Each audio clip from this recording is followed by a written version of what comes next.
जय हिंद और जय श्री राम। आज हम लोग देखने जा रहे हैं शहजाद पूनावाला वर्सेस विवेक श्रीवास्तव वक्फ बोर्ड के ऊपर। तो फिर वीडियो को लाइक करिए, शेयर करिए, कमेंट करिए, चैनल को सब्सक्राइब करिए, नोटिफिकेशन बेल को दबाइए। अभी मजा आएगा ना भिड़ो। आखिरकार ये मामला क्या है विवेक जी? अब भारतीय संसद भी वक्फ की जमीन पर बनी है। जी देखिए, बात सिर्फ पोलराइजेशन की है। देखिए, सबसे पहले अभी विवेक जी ने बोला कि ये पोलराइजेशन की पॉलिटिक्स है, तो मैं से विवेक जी से पूछना चाहता हूं, सनातन समाप्त, सनातन बीमारी, हिंदू हिंसक, रामचरितमानस, नाच गाना, पोटेशियम साइनाइड, राम मंदिर पर प्राण प्रतिष्ठा, ये सब नाच गाना है, और मठाधीश माफिया है। अब इनको मेरे टैब से प्रॉब्लम होगी। तो माफिया में कोई ज्यादा फर्क नहीं होता। मठाधीश और माफिया में मठाधीश को कोई माफिया बोल देता है, मदरसे को कुछ नहीं बोलता। ये पोलराइजेशन की पॉलिटिक्स नहीं है। सनातन को दो गाली ताकि मिले वोट बैंक की ताली। अब दूसरी बात पर आते हैं। देखिए, वक्फ के नाम पर बीबीसी पता है क्या है आपको? BBC not channel, BBC means भड़काओ भाईजान कमेटी काम पर। ये भड़काओ भाईजान कमेटी वक्फ के नाम पर काम पर। आप एक साल पहले की अमीश जी की डिबेट यूट्यूब से निकालिए, 1 ईयर अगो, इसी डेट पे डालना अमीश सीए डिबेट। अमीश की सीए की डिबेट खुलेगी, फिर उसमें जाके सुनना। यही सब मान्यवर थे और वो बोलते थे नागरिकता कानून आएगा, ये मुसलमानों की नागरिकता छीन जाएगी। नागरिकता कानून आया, एक्को की नागरिकता नहीं गई। अब वक्फ कानून आ रहा है तो बोले वक्फ के नाम पे मस्जिदें छीन जाएगी। ये वही पोलराइजेशन पॉलिटिक्स है। मेरी बात पूरी हो जाए, वो पॉइंट था ही नहीं है। मेरी पूरी बात होगी। कोई बात नहीं। सबसे पहले अभी आप सब बच्चे लोग जो है ना, मैं छोड़ देता, मैं नहीं दिखाता, आप गूगल कर लीजिए। अजमल बदरुद्दीन अजमल, ये वाले, ये मिस्टर ये mister is in India alliance. India alliance के साथ है। अभी पोलराइज कौन कर रहा है? इंडिया अलायंस हो गया, पहली बात। दूसरी बात, मैं इनसे सिर्फ इतना पूछ रहा हूं ना, ये तो बोल रहे कि हम तो पोलराइज नहीं करते, हम सबका साथ सबका विकास चाहते हैं। तो एक बार बोल दे कि हिंदुओं का हिंदू वक्फ बोर्ड का इक्विवेलेंट बना दो, क्रिश्चियन का क्रिश्चियन वक्फ बोर्ड का इक्विवेलेंट बना दो, बता दो। एक सेकंड। अगर एक वक्फ की जमीन पर अगर देश की संसद चल रही है तो हम किसी भी सांसद से उसका किराया लेने का समर्थन नहीं करते हैं। कोई बात नहीं, देश के लिए हम लोगों को तो इतना बलिदान दिए हैं, आजादी में दिए हैं, उसके बाद जब जब जरूरत पड़ी हमने त्याग बलिदान दिया है। आपने पार्लियामेंट की बात की, इन्होंने कहा वक्फ की जमीन, राम जन्मभूमि की जमीन हमारी है, कृष्ण जन्मभूमि जमीन हमारी है, ताजमहल हमारा है, 1500 साल पुराना गांव हमारा है। हालांकि इस्लाम 1400 साल, मतलब कुरान 1400 साल पहले आया था। म्युनिसिपल हेडक्वार्टर हमारा है, गुजरात हाईकोर्ट हमारा है, छत्तीसगढ़ तहसील ऑफिस हमारा है। अरे अमीश जी, आपका घर देख लेंगे, बोलेंगे ये भी मेरा है, फिर आप बाहर हो जाएंगे। मैंने कहा, किसी ने बोला था गलत बात है। बस सुनिए ना, आखिरी बात सिर्फ इतना कहना चाह रहा हूं कि ये वक्फ के संशोधन की प्रपोजल किसने दी? क्या अश्विनी उपाध्याय ने दी? नहीं। क्या विवेक ने दी? नहीं। क्या मृत्युंजय ने दी? नहीं। मुस्लिम लोगों ने, आगा खानी, दरगाह के लोग, जो बोहरा समाज के लोग, Sachar committee report, 9 JPC report by mister Rahman Khan, इन्होंने कहा कि ये लैंड ग्रैबिंग, मालूम वक्त के बाद जमीन, लास्ट 10 सेकंड, 9 लाख एकड़, मतलब कि मुंबई जो है ना, मुंबई 1 लाख एकड़, 9 टाइम्स मुंबई, और इनकम कितनी? 200 करोड़। उसमें कम से कम 12,000 करोड़ की इनकम होनी चाहिए। ये लैंड ग्रैबर्स के हाथ में जा रही है। बेवा, यतीम, गरीब, मुसलमान को अधिकार मिले, इसलिए संशोधन ला रहे हैं। तो ये लैंड ग्रैबर्स के साथ बिल्कुल गलत है। ये लैंड ग्रैबर्स के साथ मृत्युंजय। ये देश सारे जहां से अच्छा हिंदुस्तान हमारा क्यों कहा गया? इसलिए कहा गया है ना हिंदू बनेगा ना मुसलमान बनेगा, इंसान की औलाद है, इंसान बनेगा। ये देश की हमारी खूबसूरती है। ना हिंदू बनेगा ना मुसलमान बनेगा, संविधान से चलना होगा, इंसान बनेगा। तो यूसीसी के लिए समर्थन दे दीजिए, वहां पर मुसलमान कानून अलग, हिंदू कानून अलग। आपके कहने से दे देंगे क्या? ठीक कहा है। अरे 10 साल सत्ता में हुआ है। Shouting sir. अभी सुप्रीम कोर्ट का भी एक फैसला आया है कि कोई 60 साल का, 65 साल का बुढ़ा 12 साल की बच्ची से शादी नहीं कर सकता, पर्सनल लॉ के नाम पे भी। बोलिए, आप समर्थन करते इसका? बोले मृत्युंजय जी। ये आप क्या सवाल कर रहे हैं, ये कोई समझ पाया? अरे आप बताइए। अब बात करने बीजेपी के राष्ट्रीय प्रवक्ता हैं, कह रहे शब्द बुढ़ा। अच्छा, बुजुर्ग बोलिए, थोड़ा शब्दों का चयन कीजिए। मैं इसको एक्सप्लेन कर लेता हूं। देश के जितने बुजुर्ग हैं, आपने सबको बुढ़ा कर दिया। मैं एक्सप्लेन कर लेता हूं। ऐसे थोड़ा एक्सप्लेन कर लेता हूं। सबके माता-पिता बुजुर्ग हैं, घर में बुजुर्ग हैं। आप क्या यही भाषा बोलते हैं? माता-पिता को नहीं बोल रहा भाई, एक सेकंड ये बताइए। आप बोल रहे हैं सबके माता-पिता बुजुर्ग हैं, किसी के माता-पिता नहीं बोल रहा। वो व्यक्ति जो 12 साल की बच्ची से विवाह कर रहा है, उसके लिए बोल रहे हैं। अगर कोई व्यक्ति इस उम्र में पहुंच के 12 साल की बच्ची की शादी के ख्वाब रखता है, वो मेरे लिए बुढ़ा ही है, वो मेरे लिए खुसड़ बुढ़ा है। देखिए, उखाड़ लीजिए जो उखाड़ना है। ऐसे लोग के बारे में नहीं कहा, खुसड़ बुड्ढे। मैं बोल रहा हूं खुसड़ बुड्ढे। पूरे देश के बुजुर्गों को कहा, आपने ये लाइन अभी कहा। अच्छा, देश के बुजुर्ग 12 साल की बच्ची की शादी कर रहे हैं, ये क्या बोले जा रहे हैं? देश के बुजुर्ग 12 साल की बच्ची की शादी कर रहे हैं, किसी के घर में नहीं होता, किसी घर में नहीं होता। तस्वीर अभी हम दिखाना शुरू करेंगे तो वो टैबलेट लेकर निकल जाएंगे बाहर। नहीं, दिखाइए। ये टैबलेट में रख के लाते हैं, तस्वीर दिखाइए। सुनिए, टैबलेट से हमको क्या परेशानी है भाई? हम टैबलेट लेकर इसलिए घूमते हैं क्योंकि हम आधुनिक युग के लालटेन लेकर घूमे। क्या लालटेन लेकर घूमे? क्या टैबलेट में फैक्ट होता है? लालटेन में इनका टिमटिमा रहा है। दिल्ली में बुझ जाइए। क्या बात है सर, क्या बात है सर, क्या बात है, ये बात है। अरे सर, क्या बात है। दोस्तों, वीडियो को लाइक करिए, शेयर करिए, कमेंट करिए, चैनल को सब्सक्राइब करिए, नोटिफिकेशन बेल को दबाइए, ताकि जब भी हमारा वीडियो आए, ड्रॉप हो, तो सबसे पहले आप लोग देख सकें वीडियो और अपना राय व्यक्त कर सकें। आप क्या सोचते हैं उस वीडियो के कमेंट बॉक्स में ज़रूर लिखना आप। तो फिर इस वीडियो में शहजाद पूनावाला बात कर रहे हैं विवेक श्रीवास्तव से। विवेक श्रीवास्तव एक निहायती बदतमीज़ आदमी है मेरे हिसाब से। टेलीविज़न चैनल में जहाँ भी जाते हैं उनकी बदतमीज़ी दिखाई देती है।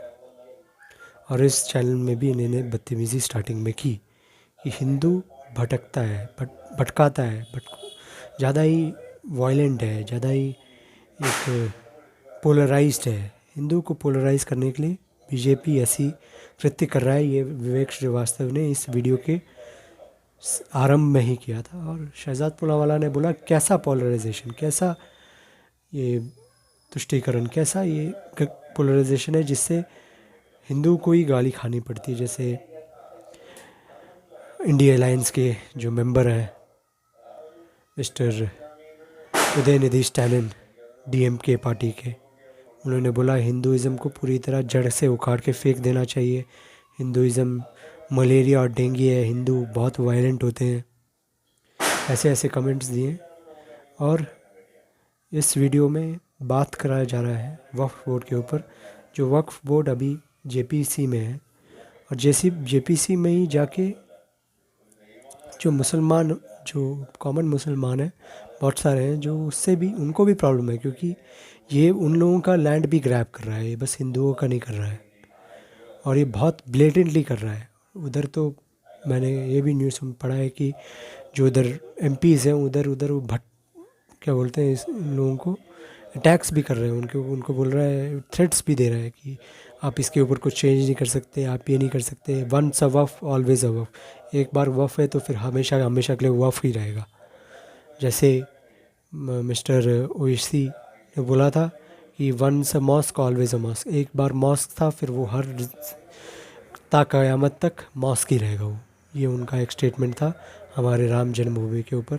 और उनका तो रोना आप लोगों को सर जगह दिखाई देगा होगा, जो बोलते रहते थे कि हमारी बाबरी मस्जिद शहीद हो गई, हमारी बाबरी मस्जिद शहीद हो गई, ऐसी डायलॉग बोलते रहते थे। तो फिर इस वीडियो में जो शहजाद पूनावाला है वो अपना जो पॉइंट है, अपना जो एक पक्ष है, वो पूरी तरह क्लियरली बोल रहे हैं कि ये जो वक्फ बोर्ड है ये एक इतना पावरफुल लॉ बना दिया है हमारे कांग्रेस वाले लोगों ने और सेकुलर पार्टीज़ ने, कि अभी वो मुसलमानों को लग रहा है कि हमारा इस लॉ के बिना कुछ हो ही नहीं सकता। हम जो नॉन मुस्लिम्स हैं उनका जो लैंड है उसको हथिया नहीं सकते इस लॉ के बिना। और हमको तो लगता है कि अभी भी ये, उनको तो लगता है कि ये अभी भी एक इस्लामी देश है, ये शरिया में चलता है, पर इंडिया नहीं है। India is a secular state और इंडिया कॉन्स्टिट्यूशन से चलता है। और वक्फ बोर्ड इंडियन कॉन्स्टिट्यूशन से बिल्कुल भी मेल नहीं खाता है।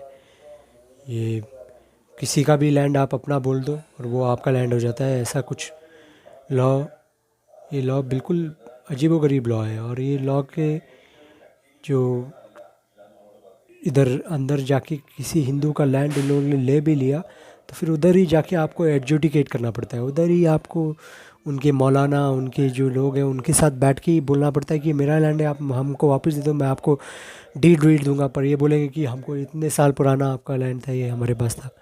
ऐसा ऐसा डायलॉग्स बोलते रहते हैं ये लोग। और इस वीडियो में जो शहजाद पूनावाला है उन्होंने बोला है कि अभी हमारा पार्लियामेंट अपना बोल रहे हैं, इनके जो अजमल जी हैं, जो आसाम का जो डेमोग्राफी को पूरी तरह बदलने का एक श्रेय जिस पार्टी को जाता है, AIULDF ऐसे कुछ है उनका पार्टी का नाम, और वो हार गए थे इस टाइम कांग्रेस से, क्योंकि वही डेमोग्राफी इनके काम नहीं आया है। क्योंकि जब भी एक डेमोग्राफी ऊपर चले जाता है तो फिर कांग्रेस को वोट देने लगता है, खासकर जो जनरल इलेक्शन में है। और आप लोगों को दिखाई भी दिया होगा।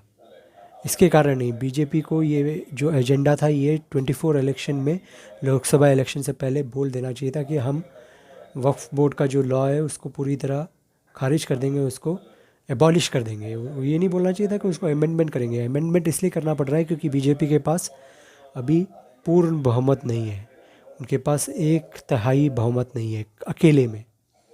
जो 19 में बहुमत था वो बहुमत नहीं है। वो बहुमत होता तो फिर हो सकता है अगर ये इलेक्शन से पहले ही बोल देते और इस टाइम कर भी देते और उनके पास उतना सीट भी होता, क्योंकि हिंदू की तरह वोट करता, वो कास्ट को छोड़ देता, उसको आपको हिंदू बनाना पड़ेगा। ये जो कटेंगे तो बटेंगे, हमारे योगी आदित्यनाथ जी ने बोला था, वो एक एप्ट स्टेटमेंट है, वो एक अनुकूल स्टेटमेंट है कि आप बटेंगे तो फिर ज़रूर कटेंगे। और ये कटवाने के लिए जो हमारे कांग्रेस के प्रवक्ता लोग हैं और कांग्रेस के जो लीडर्स हैं वो बहुत माहिर हैं, और उनका माहिरता आपको दिखाई दिया होगा हमारे 24 लोकसभा इलेक्शन में। उन्होंने जो सोचा था वो उन्होंने किया, और ब्लेटेंटली किया। सब लोगों को बोला कि आपका जो आरक्षण है उसको ख़त्म कर देगा बीजेपी, आपको वो नहीं करना है तो फिर आप उनका 400 पार है उसको 400 पार के से नीचे करो। तो फिर बहुत सारे लोगों को डर लगने लगा, जो शेड्यूल कास्ट और ओबीसी हैं उनको डर लगने लगा, और उन्होंने बीजेपी को वोट नहीं दिया और कांग्रेस को वोट दे दिया। और अगर यही बीजेपी अगर बोल देता कि हम वक्फ बोर्ड एक्ट को हटा देंगे, हम प्लेसेस ऑफ वर्शिप एक्ट, जिसके कारण हमारे जो काशी विश्वनाथ मंदिर है, जो हमारा कृष्ण जन्मभूमि का मंदिर है, और भी बहुत सारे मंदिर हैं जो फंसे पड़े हुए हैं उधर कोर्ट्स में, वो इस लॉ के कारण पड़े हुए हैं, और वो भी चेंज हो जाता, वो भी ठीक हो जाता। और वो वक्फ बोर्ड को अमेंडमेंट को हमको बिल्कुल सपोर्ट करना चाहिए, क्योंकि ये बस हिंदुओं के लैंड को ही नहीं ले रहा है। केरला में जो क्रिश्चियन एक गांव था, पूरा क्रिश्चियन गांव को भी बोल दिया कि पूरा गांव ही हमारा वक्फ लैंड है। और तमिलनाडु में तो 1500 साल पुराना टेंपल, उस टेंपल को अपना बना दिया और गांव का पूरे एरिया को अपना बोल दिया। ये किसी का भी लैंड को अपना लैंड बोल देते हैं। ये गलती नहीं होने देना चाहिए, ये गलती नहीं है, ये विलफुल तरीके से कर रहे हैं लोग। इनको लगता है कि कोई पुश बैक नहीं होगा, पर अभी हो रहा है, और इनको डर भी लग रहा है। देखना, अगर ये लॉ पास हुआ इस विंटर सेशन में तो फिर रोड में आएंगे ये लोग। और मैं बोलता हूँ अमित शाह जी को, आप शाहीन बाग नहीं बनने दीजिए इस टाइम दिल्ली में और कहीं और देश के कहीं और इलाकों में। उनको एक जगह बैठने नहीं दीजिए और आपको ब्लैकमेल करने नहीं दीजिए। आप उधर लाठीचार्ज करके उनको भगा दीजिएगा। यही बोलूँगा मैं, ये प्रीएम्प्टिव मेजर्स ज़रूर लेके रखना। तो फिर देखते हैं क्या होता है दोस्तों, आगे क्या होगा उसके ऊपर ही ये देश चलेगा, शरिया के ऊपर या हमारे संविधान के ऊपर। वो इस लॉ को पास होने के बाद पता चलेगा। तो फिर वीडियो को लाइक करिए, शेयर करिए, कमेंट करिए, चैनल को सब्सक्राइब करिए, नोटिफिकेशन बेल को दबाइए। हर हर महादेव, जय श्री राम,